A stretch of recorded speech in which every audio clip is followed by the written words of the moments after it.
درود بر بچه. امروز اومدیم با آموزش ساخت یه خونه خیلی نقلی و ساده خوب که هم بشه توی حالت کریتیو و توی حالت سروایوال توی ماینکرافت بسازیم.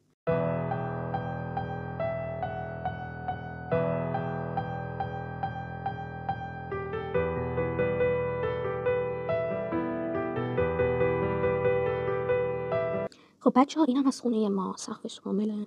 اینجا چرا چی بود، فانوس گذاشتم.